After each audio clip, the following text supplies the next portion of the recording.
Praise the Lord.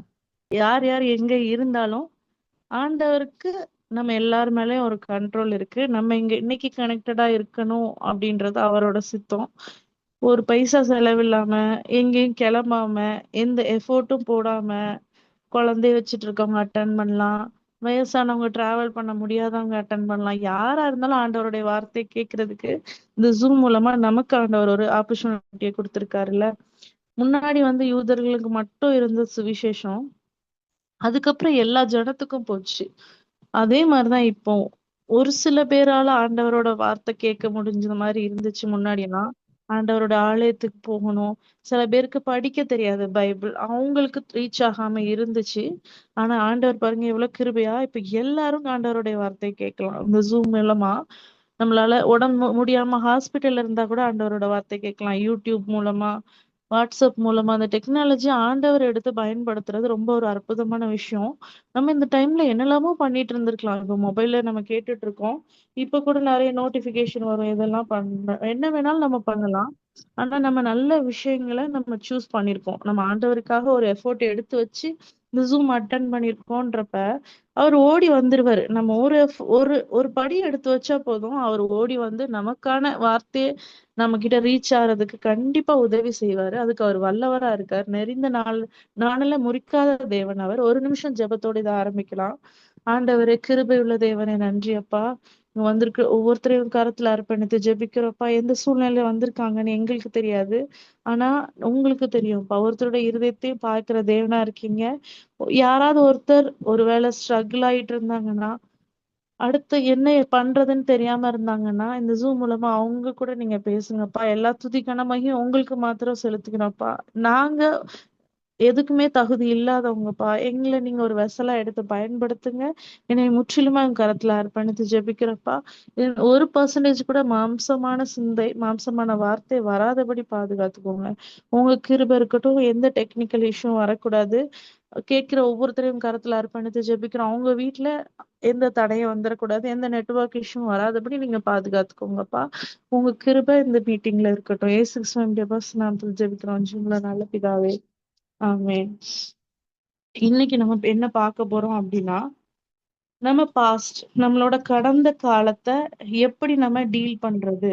அத வச்சு நம்ம என்ன பண்ண போறோம்? அத நம்ம சில பேர் நம்ம ஒவ்வொரு சூழ்நிலையிலயும் வந்து கடந்த காலத்த ஒரு மூட்டை மாரி தூக்கிட்டு சுமந்துட்டே இருக்கோம். கடந்த காலம்ன்றது முடிஞ்சு போனது. எக்ஸ்பயர்டு. முடிஞ்சிருச்சு. இப்போ ஒண்ணும் இல்ல. ஒருத்தங்க ஒருத்தங்க இறந்து போயிட்டாங்கன்னு வைங்களேன். நம்ம என்ன பண்ணுவோம்? அடுத்து அவங்கள அடக்கம் பண்றதுக்கு தான் யோசிப்போம். ஆனா அவங்கள நம்ம வீட்டிலேயே நான் அவங்கள ரொம்ப நேசிச்சேன். அவங்கள என்னால அப்படி விட முடியாது அப்படின்னு நம்ம வீட்டிலேயே வச்சுட்டு இருந்தோம்னா என்ன ஆகும்? நம்மளால அந்த வீட்ல இருக்க முடியுமா? அடுத்து மோசமான விளைவுகள அது ஏற்படுத்தும். நமக்கு ஏதோ ஒரு ப்ராப்ளம் இருக்குன்னு அர்த்தம். நம்ம அப்படி இருந்தோம்னா. ஓ கடந்த காலத்த சில நேரம் நம்ம தூக்கி போடணும். இந்த மாரி எக்ஸ்பைரி ஆன விஷயம் மாதிரி. சில விஷயங்கள நம்ம ஞாபகத்துக்கு வச்சோம். ஆனா அவங்கள தூக்கி போட்டுருவோம். அவங்களோட சரீரத்த தூக்கி போடுவோம்ல, அடக்கம் பண்ணுவோம். ஆ ஆனா அவங்களோட நினைவுகள நம்மளால தூக்கி போட முடியாது. அத நம்மளோட இதயத்துல நம்ம வச்சிருப்போம். சில விஷயங்கள நம்மளால மறக்க முடியாது. இப்படி இருக்கும்போது, எந்த விஷயத்த ஆண்டவர் நம்ம கூட எடுத்துட்டு போக சொல்றாரு, எந்த விஷயத்த விட சொல்றாரு அப்படிங்கிறதுல நம்ம தெளிவா இருக்கணும். இஸ்ரவேல் மக்கள் வந்து எகிப்துல இருந்து இஸ்ரவேலுக்கு திரும்பி வரும்போது, யோசேப்பு ஓட எலும்புகள எடுத்துட்டு வராங்க. அது வந்து அவர் ஒரு ப்ராமிஸா கேட்டிருக்காரு. சோ எடுத்துட்டு வராங்க. அது ஒரு நினைவு. உடன்படிக்கை பெட்டி. அதெல்லாம் வந்து ஒரு நினைவு ஞாபகார்த்தமா எடுத்துட்டு வராங்க. அதுக்காக அந்த எகிப்தோட எண்ணங்கள எடுத்துட்டு வரணும்னு ஆண்டவர் சொல்லல. ஆனா அவங்க அதையும் சேர்த்து எடுத்துட்டு வந்துட்டாங்க. இந்த மாரி சில விஷயத்த விடணும். கடந்த காலத்தோட விட்டுறணும். சில விஷயத்த எடுத்துட்டு வரணும். சோ ஆண்டவர் இன்னைக்கு நம்ம மத்தியில என்ன பண்ணணும், என்ன பண்ணக்கூடாதுன்னு சொல்லிக் குடுப்பாருன்னு நான் விசுவாசிக்கிறேன். என் வாழ்க்கையில ஆண்டவர் இது பேசின ஒரு வார்த்தை. சோ உங்களுக்கு பிரயோஜனமா இருக்கும் அப்படின்னு சொல்லி நான் நினைச்சு ஷேர் பண்றேன். ஆ கடந்த காலத்துல எத நம்ம எடுத்துக்கணும் அப்படின்றதுக்கு ஒரு எக்ஸாம்பிள் பார்க்கலாம்.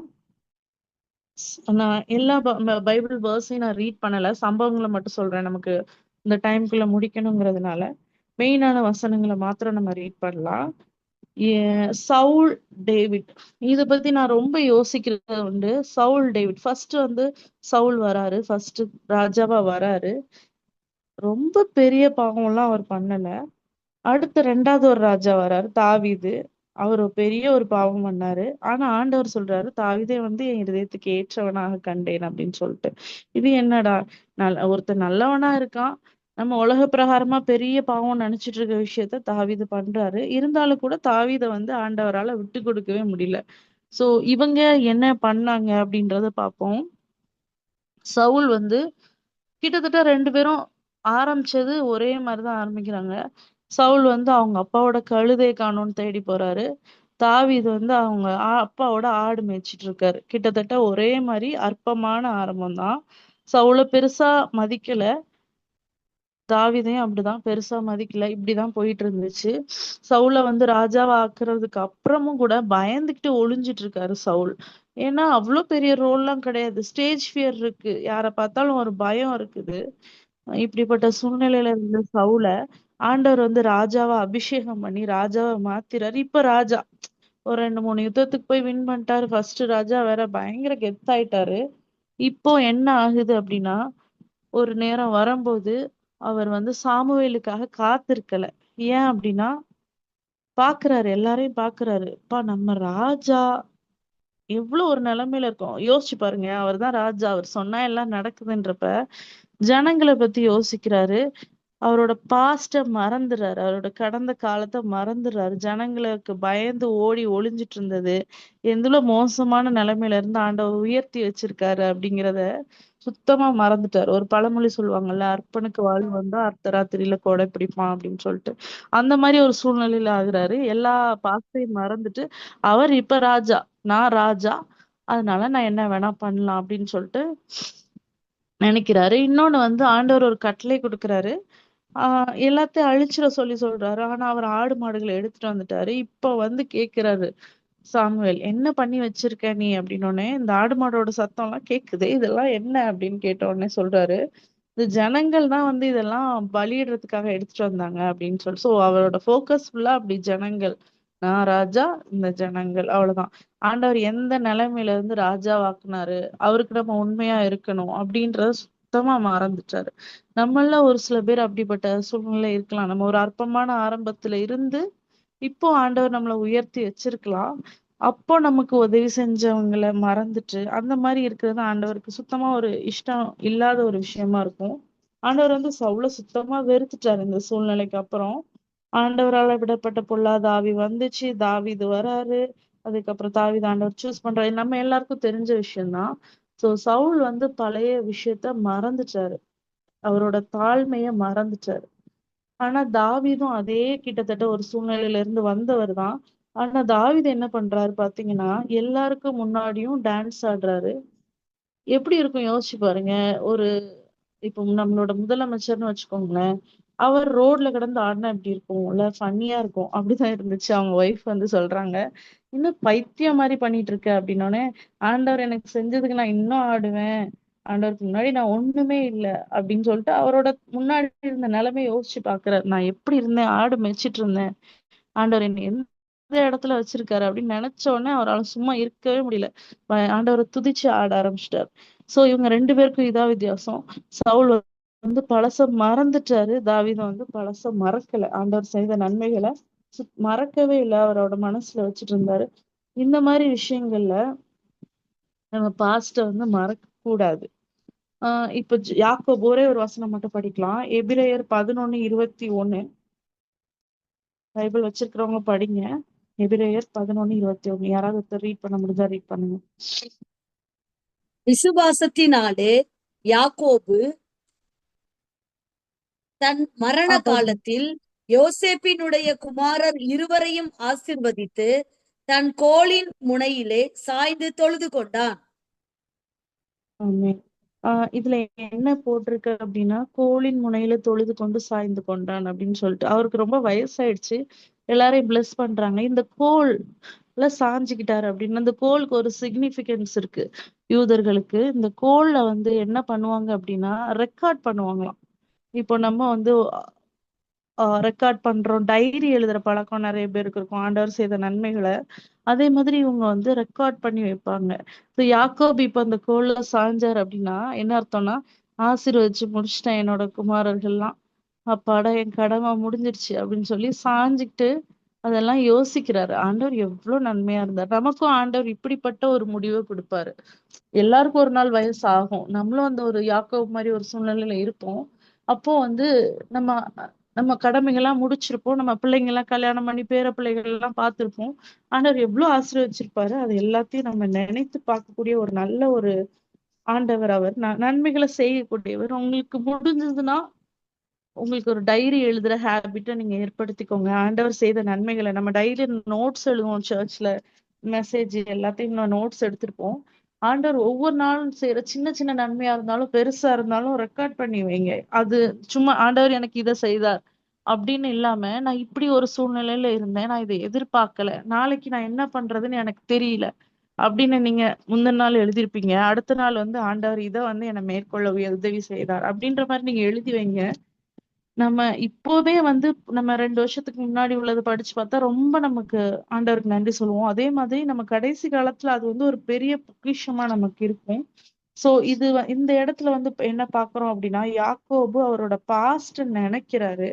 ஆண்டவருக்கு நன்றி அவருடைய இருதயம் வந்து நன்றியால நிறையுது. கோலின் முனையில சாய்ந்து அந்த கோலை தொழுது கொண்டார் அப்படின்னு வருது. ஆண்டவருக்கு நன்றி சொன்னாரு அவரோட நன்மைகளை நினைத்து. சோ இப்படிப்பட்ட இருதயம் நமக்கு வேணும். நம்மளோட பாஸ்ட்ல இருக்கிற நம்ம எவ்வளவு தாழ்மையில இருந்தோம் அப்படிங்கறத நம்ம மறக்க கூடாது. ஆண்டவர் அப்போ நமக்கு என்ன நன்மை செய்தார் அப்படிங்கறத கண்டிப்பா நம்ம மறக்கவே கூடாது. நம்ம வாழ்க்கையோட இறுதி வரைக்கும் எப்படி யாக்கோபு இருந்தாரோ அதே மாதிரி நம்ம கண்டிப்பா இருக்கணும். இப்ப நம்ம என்ன பார்த்திருக்கோம்னா, பாஸ்ட்ல என்ன நினைக்கணும்னு பார்த்திருக்கோம். என்ன நினைக்க கூடாது அப்படிங்கறத நம்ம பார்க்கலாம். இது வந்து மெயினா வந்து லேடிஸ்க்கு சொல்ல வேண்டியது. கல்யாணம் ஆன புதுசுல நம்ம ஹஸ்பண்ட் ஏதாவது பண்ணிருப்பாங்க. அவ்வளவுதான் முடிஞ்சுது, சோலி முடிஞ்சுது அதோட. அவரு மெயினா வந்து டெலிவரி டைம்ல எந்த ஹஸ்பண்டாவது ஹெல்ப் பண்ணாம போயிட்டாங்கன்னா, ஒரு ஆராய்ச்சி சொல்லுது, அத வந்து லேடிஸ் வந்து அவங்க உயிர் போற வரைக்கும் மறக்க மாட்டாங்களாம். நான் கன்சீவா இருந்தப்ப இத கேட்டேனே எனக்கு வாங்கி கொடுத்தீங்களா அப்படின்றத ஆரம்பிச்சு, உங்க வீட்ல நான் கல்யாணம் ஆகி வந்தப்ப என்னென்ன படுத்துனீங்க, மாமியார் பண்ணது எல்லாத்தையும் நம்ம சுத்தமா மறக்கிறதே கிடையாது. ஒருவேளை அவங்கெல்லாம் மாறி ஒரு நம்ம கையில கண்ட்ரோல் வந்திருக்கும். அந்த குடும்பத்தோட அடுத்த தலைவிங்கிற ஸ்தானம் வந்திருந்தா கூட, பழச மறக்காம அப்படி குத்தி காட்டுறது. என்னைய போன பர்த்டேக்கு எனக்கு gift வாங்கி கொடுக்கல. இந்த மாதிரி விஷயங்கள் எல்லாம் சொல்லி சின்ன சின்ன விஷயங்கள் குத்தி காட்டுறது. ஒருவேளை நம்ம கிட்ட இவ்ளோ ஒரு சின்ன அற்ப விஷயத்த கூட குத்தி காட்டுற கேரக்டர் இருக்கலாம். ஆனா ஒரு மனுஷன் இருக்காரு யோசேப்புன்னு. அவர் எனக்கு ரொம்ப பிடிக்கும். என் மெசேஜ்ல எதுலயாவது ஒண்ணுலயே அவரை இன்க்ளூட் பண்ணலாமான்னு எனக்கு ஆசையா இருக்கும். சோ இந்த யோசேப்பு வந்து அவருடைய சகோதரர்கள் எவ்வளவு மோசமான ஒரு விஷயம் பண்ணிருக்காங்க பாருங்க. அவரை கொல்லணும்னு முடிவு பண்ணிட்டாங்க. குழியில தூக்கி போட்டாங்க. அடிமையா வித்துட்டாங்க. எப்படி மனசு வந்திருக்கும்ல, நம்ம கூடவே வளர்ற ஒருத்தனை இவ்ளோ மோசமா பண்ணணும்னா அவங்க எவ்வளவு மோசமா திங்க் பண்ணிருப்பாங்க. இப்படி மனுஷங்க இருக்காங்க. இப்ப யோசேப்பு வந்து அவங்கள ஃபுல்லா ஆதரிக்கிறாரு. ஆதரிச்சு சாப்பாடு கொடுத்து வச்சிருக்காரு. இங்க ஆஹ் எகிப்து தேசத்துல அவங்களோட அப்பா இறந்துடுறாங்க. யாக்கோபு இறந்துடுறாரு. இப்ப எல்லாருக்கும் பயம் வந்துருச்சு. குற்றமுள்ள நெஞ்சு குறுக்க தானே செய்யும். சரி, நம்ம எவ்வளவு பெரிய தப்பு பண்ணிருக்கோம் யோசேப்புக்கு விரோதமா, இதுக்கப்புறம் நம்மள ஏதாவது பண்ணிருவானோ அப்படின்னு சொல்லி ஒரு பயம் வந்துருச்சு. நீங்க அந்த சம்பவத்தை எடுத்து படிங்க.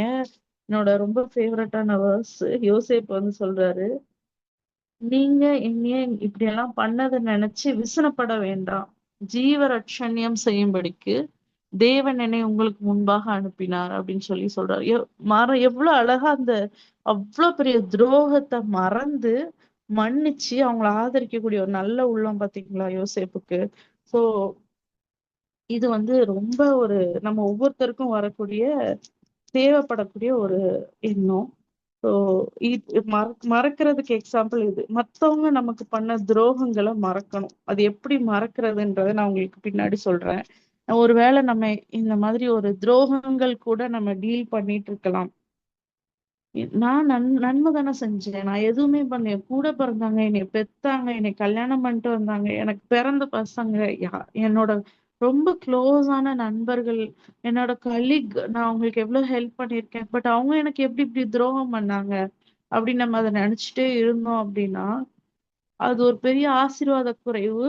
அவங்களுக்கு மாத்திரம் கிடையாது, நமக்கும். அது ஒரு பெரிய ஒரு மூட்டைய நம்ம தோள்ல வச்சுட்டு இருக்கிற மாரி, இந்த மாரி ஒரு துக்கத்த, ஒரு கசப்புணர்ச்சிய.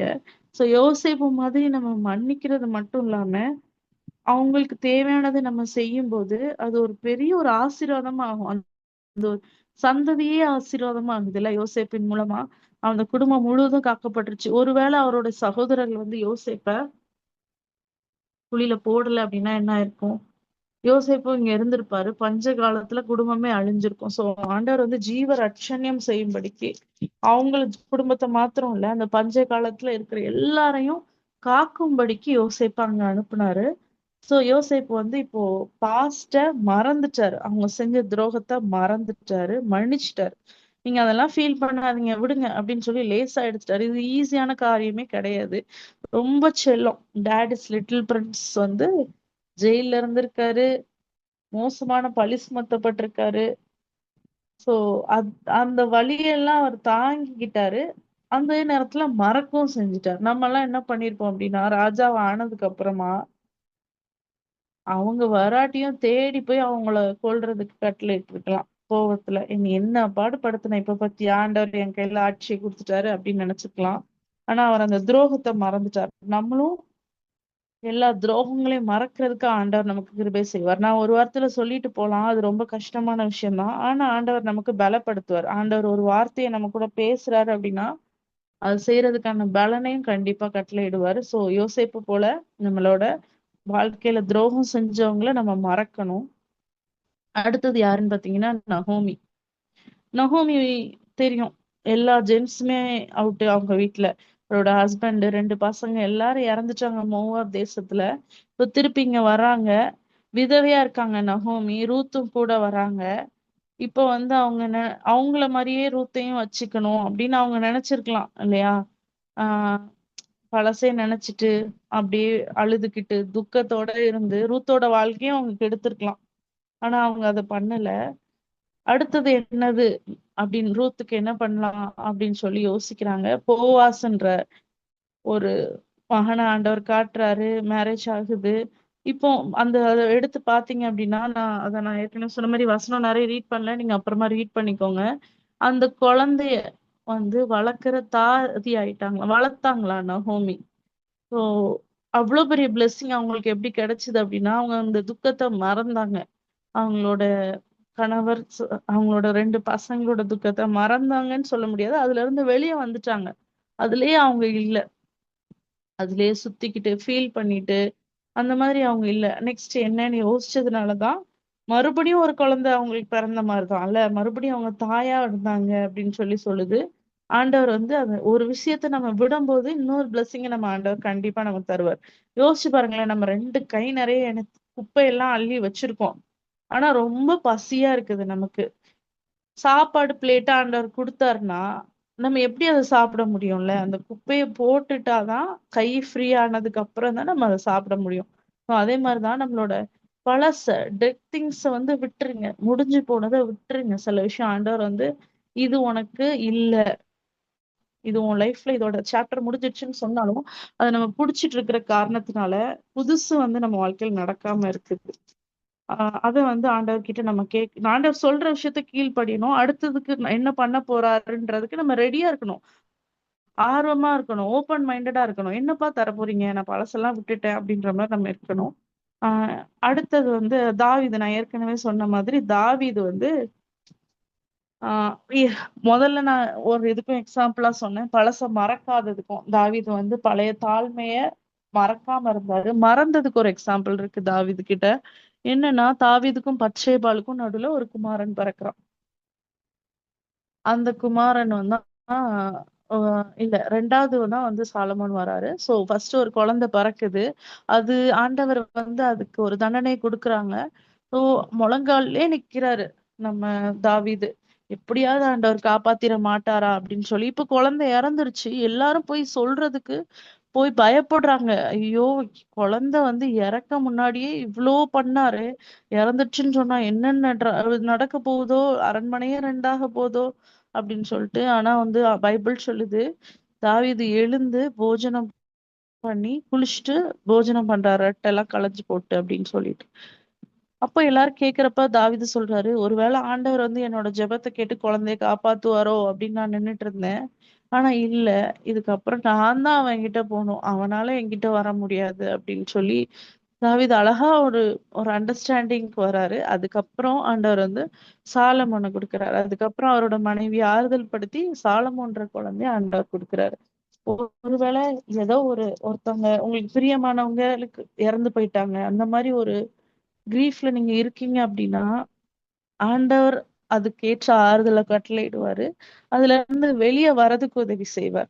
ஈசாக்கு வந்து அவரோட தாயாருக்காக ரொம்ப வருத்தப்பட்டுட்டு இருக்காரு. அப்போ ரெபெக்காள குடுக்குறாங்க. தாயாரோட கூடாரத்துல வச்சு அவள நேசித்தான் அப்படின்னு சொல்லி வசனம் சொல்லுது. சோ அதுல இருந்து வெளிய வரதுக்கு ஆண்டவர் நமக்கு ஹெல்ப் பண்ணுவாரு. அத நம்ம அக்செப்ட் பண்ணிக்க ரெடியா இருக்கணும். அந்த ஹெல்ப்ப வந்து நம்ம எடுத்துட்டு அடுத்த லெவலுக்கு போறதுக்கு நம்ம ரெடியா இருக்கணும். சரி. இப்போ நம்ம எத விட்டுறணும், எத விடக்கூடாது பாஸ்ட்ல இருக்கிறத அப்படின்னு சொல்லி நம்ம பார்த்தோம். இன்னொருத்தவங்க பவுல் ஒரு வசனத்துல சொல்லுவாரு, செய்யக்கூடியதை செஞ்சு செய்யக்கூடாததை நான் செய்யாம விட்டேன் அப்படின்ட்டு. அப்படிப்பட்ட ஒரு குழப்பவாதிகள் ஒருத்தவங்க இருக்காங்க பைபிள்ல, ஒரு கூட்ட ஜனங்கள். அவங்க வந்து ரொம்ப குழம்பி போய் எல்லாமே மாத்தி மாத்தி பண்ணுவாங்க. அவங்கள எதுக்கு பைபிள்ல எழுதியிருக்காங்க அப்படின்னா, அவங்க நமக்கு முன்னோடிகளா இருக்காங்க. நிறைய விஷயத்துல நம்மளும் அவங்கள மாதிரிதான் பண்ணிட்டு இருக்கோம். நம்ம இஸ்ரவேல் மக்கள். இந்த மக்கள் என்ன பண்ணுவாங்க, எகிப்துல இருந்து ஆண்டவர் கூட்டிட்டு வராரு. இப்போ அவங்க எதை ஞாபகம் வச்சுக்கணும்? எகிப்துல அடிமையா இருந்தோம் ஏசப்பா, ஆண்டவரே இவ்வளவு தூரம் எங்களை கூட்டிட்டு வந்திருக்கீங்களே, நன்றி அப்படின்னு சொல்லி நன்றியோட இருந்திருக்கணும். ஆனா அதை மறந்துட்டாங்க, சுத்தமா மறந்துட்டாங்க. அவங்க அடிமையா இருந்ததே அவங்களுக்கு ஞாபகம் இல்ல. செங்கலை சுட சொன்னாங்க, கோபுரங்களை கட்ட சொன்னாங்க, அப்புறம் குழந்தைகள் எல்லாம் கொன்னாங்க. அவ்வளவு மோசமான ஒரு நிலைமையில அடிமையா இருந்தாங்க. கிட்டத்தட்ட 470 வருஷம் கிட்ட அடிமையா இருந்தாங்க. ஆனா சுத்தமா ஞாபகம் இல்ல அதெல்லாம். ஆனா வெங்காயத்தையும் வெள்ளை பூண்டையும் மட்டும் கரெக்டா ஞாபகம் வச்சுக்கிட்டாங்க. எவ்வளவு மோசமான விஷயம் பாத்தீங்களா? ஆண்டவர் வந்து மன்னாவை கொடுத்தாரு அவங்களுக்கு. மன்னா அப்படின்னா வேத ஆராய்ச்சியாளர்கள் சொல்றாங்க, அது தேனிட்ட பணியாரம் போல இருந்துச்சு அப்படின்னு சொல்லி எழுதுறாரு மோசே. ஆனா அது தேனிட்ட பணியாரம், அது வந்து என்னன்னே தெரியாதாம். யார் யாருக்கு என்னென்ன பிடிக்குதோ அது மாதிரி இருக்குமா. இப்போ உங்களுக்கு பிரியாணி பிடிக்கும்னா மன்னா சாப்பிட்டா அது பிரியாணி மாதிரி டேஸ்ட் வருமா. அப்படி இருக்கிறப்போ இறைச்சி சாப்பிடணும்னு நினைக்கிறவங்களுக்கு அது இறைச்சி மாதிரி இருந்திருக்கலாம் ஒருவேளை. அப்படின்னா அவங்க அதுலயே சாட்டிஸ்ஃபை ஆயிருப்பாங்க. அவங்களுக்கு சாட்டிஸ்ஃபேக்ஷன் இல்ல. ஏன்னா அவங்க வந்து பழசுல இருக்கிற விஷயங்கள, ஒரு சில விஷயங்கள பிடிச்சுக்கிட்டாங்க மனசுக்குள்ள. வெங்காயம், வெள்ளைப்பூண்டு, இறைச்சி இதெல்லாம் இங்க இருந்தது இங்க இல்லையே, இப்படி ஆயிடுச்சு. புதுசா வந்து அக்செப்ட் பண்ற மனசே அவங்களுக்கு இல்ல. பழசுலயே தான் வந்துட்டு இருக்காங்க.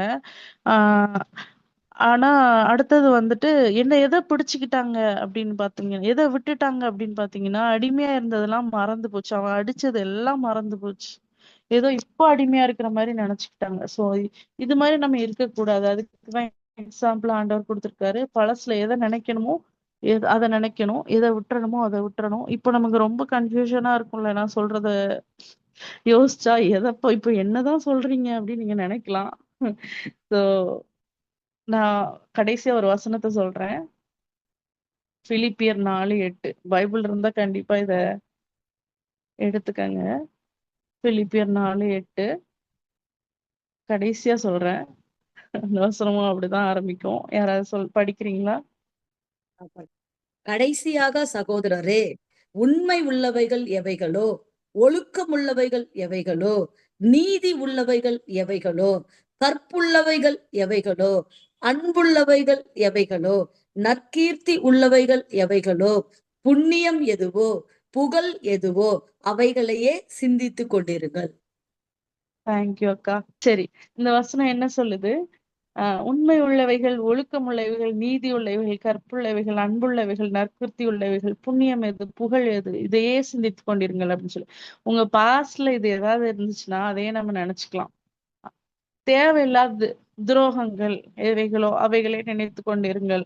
கவலைகள், கஷ்டங்கள் எவைகளையோ அவைகளை நினைத்து கொண்டிருங்கள் அப்படின்னு ஏதாவது இருக்கா அப்படின்னு பார்த்தோம்னா இல்ல. இதெல்லாம் பழசுல இருக்கிறதுல உங்களுக்கு இந்த பாயிண்ட்ஸ் ஏதாவது இருந்துச்சா, ஆண்டவரோட பக்தி விருத்திக்குள்ள உங்களை நடத்தும்னா அதை நம்ம நினைச்சுக்கலாம். அப்படி இல்லைன்னா அதை எல்லாத்தையும் விட்டுறலாம். சோ இதுதான் ஆண்டவர் சொல்ல வர்றது. ஒருவேளை நீங்க பாஸ்ட்ல இருந்து வெளியே வர முடியாம இருந்தீங்க அப்படின்னா, ஒரு சில விஷயங்களை ஒரு சில சின்ன ஆலோசனைகள் நான் உங்களுக்கு சொல்றேன். இது கண்டிப்பா ஒர்க் அவுட் ஆகும்.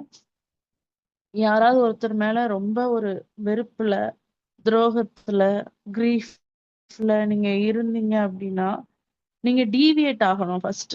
டீவியேட் ஆகணும்னா, அதையே யோசிச்சுட்டு இருக்க கூடாது. வேற எதையாவது நம்ம மாத்திக்கணும்.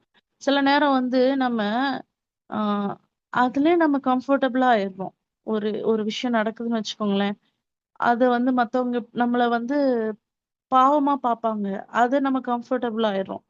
இப்போ ஒண்ணும் இல்ல. இப்போ உங்க ஒரு ஹஸ்பண்ட் வந்து குடிச்சு போட்டு அடிக்கிறாருன்னு வைங்களேன். அத போய் நம்ம ஒரு ஒரு இடமா சொல்றாங்க அப்டின்னா, எல்லாரும் பாவமா பார்ப்பாங்க.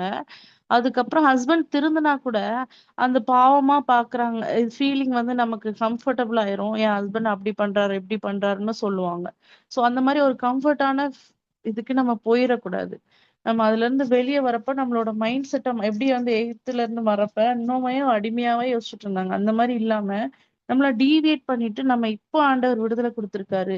அப்டிங்கிறத நம்ம புரிஞ்சுக்கணும். Work out on our self.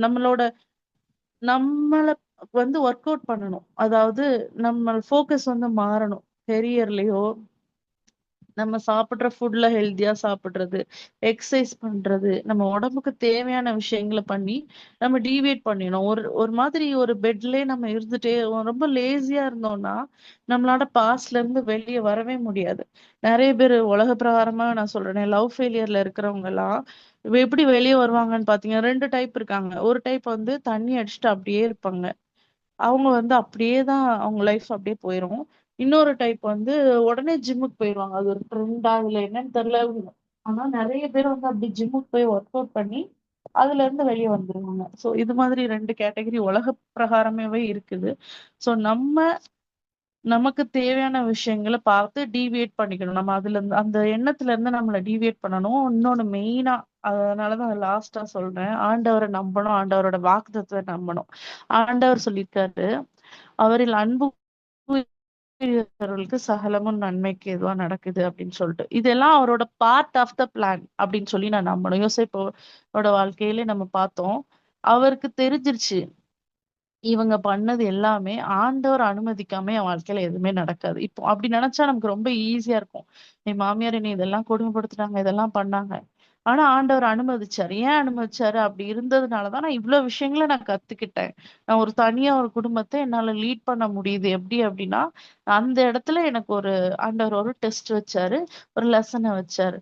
So அதனாலதான் எங்க அம்மா அப்பா இப்படி பண்ணாங்க அப்படின்னா, that's part of his plan, God's plan.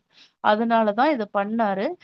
நம்ம எந்த இடத்துல அடி வாங்குறோமோ, அதுலருந்து நம்ம வெளிய வந்துருவோம். ஆண்டவர் வெளிய கூட்டு வந்துருவாரு. மத்தவங்க யாராவது அந்த இடத்துல அடி வாங்குனாங்க, பிரச்சனையில இருந்தாங்க அப்படின்னா, நம்ம அவங்களுக்கு யூஸ்ஃபுல்லா இருப்போம். சோ அதுக்காக ஆண்டவர் அவரு அந்த பாதையில நம்மள கூட்டிட்டு போவாரு. ஒருவேளை உங்களுக்கு லவ் ஃபெயிலியர் ஆகுதுன்னா, ஃபியூச்சர்ல அந்த சூழ்நிலையில இருந்து வெளிய வர முடியாத ஆத்மாக்கள்லாம் உங்ககிட்ட வருவாங்க. நீங்க அந்த இடத்துல அடி வாங்கியிருக்கிறப்ப நீங்க அத எக்ஸ்பீரியன்ஸ் பண்ணியிருக்கிறப்ப, அவங்களுக்கு ஒரு ஆலோசனை குடுக்குறதுக்கு, அவங்களுக்காக உங்க இருதயம் உடையும். ஏன்னா, நீங்க அத ஃபீல் பண்ணியிருப்பீங்க. ஜெபிக்கிறதுக்கு வந்து அந்த சூழ்நிலை வந்து உங்களுக்கு ஆண்டவர் குடுத்திருக்கலாம். சோ இது பார்ட் ஆஃப் த பிளான் நெனச்சுட்டு அடுத்த இதுக்கு போணும். எது தேவையோ அத நெனச்சுக்கணும். நம்மளோட தாழ்வில் நம்ம நினைத்தவரை துதியுங்கள் அப்படின்னு சொல்லி பைபிள் சொல்லியிருக்கு. தாழ்வில நம்ம நெனச்சார்ல, அத நெனச்சு நம்ம ஆண்டவர ஒரு நிமிஷம் துதிக்க போறோம். ஆண்டவரே, ரத்தத்துல கிடந்த எங்கள நீங்க தூக்குனீங்கப்பா. எங்களோட தாழ்வுல நீங்க எங்க நினைச்சீங்க. அதுக்காக நன்றி அப்பா. அத நாங்க மறக்கவே கூடாதுப்பா. நாங்க எவ்ளோ பெரிய பிளேஸ்ல போனாலும், எங்களோட பாஸ்ட்ல நாங்க எப்படி இருந்தோன்றத நாங்க மறக்கக் கூடாது ஏசப்பா. உங்களோட கிருபையினால எங்கள இவ்ளோ உயரத்துல வச்சிருக்கீங்க. எங்க வாழ்க்கையில நன்மைகள நீங்க செஞ்சிருக்கீங்கப்பா. யாக்கோப போல வெறுங்கையா வந்தோம்ப்பா. இரு பரிவாரங்கள எங்களுக்கு குடுத்திருக்கீங்க. பல பரிவாரங்கள எங்களுக்கு குடுத்திருக்கீங்க. அதுக்காக நன்றிப்பா. நன்றி ஏசப்பா.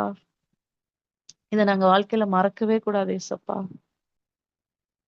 எங்களுக்கு தேவையில்லாத விஷயங்கள மறக்க உதவி செய்யுங்க. எங்களுக்கு இவங்கலாம் துரோகம் பண்ணியிருக்காங்கப்பா. இவங்கலாம் எங்கள கஷ்டப்படுத்தியிருக்காங்க. ஆனா, இது எல்லாம் உங்களோட பிளான்னு நாங்க விசுவாசிக்கிறோம். உங்க சித்தம் இல்லாம எங்க வாழ்க்கையில எதுவுமே நடக்கலப்பா. நான் அவங்க மேல கோவப்பட்டா, அது உங்க மேல கோவப்பட்ட மாதிரி ஆயிடும்பா. உங்களோட சித்தத்தின்படி என் வாழ்க்கையில நீங்க கூட்டிட்டு வந்திருக்கீங்க. அதுக்காக தேங்க்யூ. இது எல்லாத்தையும் நான் மறந்துடுறேன். நான் மன்னிச்சிடுறேன்ப்பா. அவங்களுக்கு நாங்க உதவி செய்யுங்கப்பா. அப்படிப்பட்ட இருதயத்தை எங்களுக்கு கட்டளையிடுங்கப்பா. யார் மேலயாவது ஏதாவது கசப்பு இருந்துச்சுன்னா, அது எல்லாத்தையும் மாற்றி போடுங்கப்பா. எங்களுக்கு பிரியமானவங்கள நாங்க இழந்துட்டு நிக்கிறோம்ப்பா. இப்படிப்பட்ட சூழ்நிலையில நீங்க எங்கள கூட்டிட்டு வர்றீங்க. ஆனா நாங்க வெளிய வர்றதுக்கு தேவையான உதவிகள செய்றீங்கப்பா. நாங்க தான்ப்பா அத உதறி தள்றோம். நாங்க அத புடிச்சுட்டு மேல வர உதவி செய்யுங்கப்பா. அவங்க எல்லாம் உங்களோட இளைப்பாறுதல்களுக்குள்ள இருப்பாங்கன்னு நாங்க விசுவாசிக்கிறோம்ப்பா. ஒரு நாள் வரும்ப்பா. அப்ப நாங்க அவங்கள பார்ப்போம். அந்த விசுவாசத்தோட நாங்க அடுத்த படி எடுத்து வைக்கிறதுக்கு எங்களுக்கு உதவி செய்யுங்க ஏசப்பா. யார் யார் கேட்டுட்டு இருக்காங்களோ அவங்க எல்லாரையும் பிளஸ் பண்ணுங்கப்பா. நீங்க கிருபை செய்யுங்க. நீங்க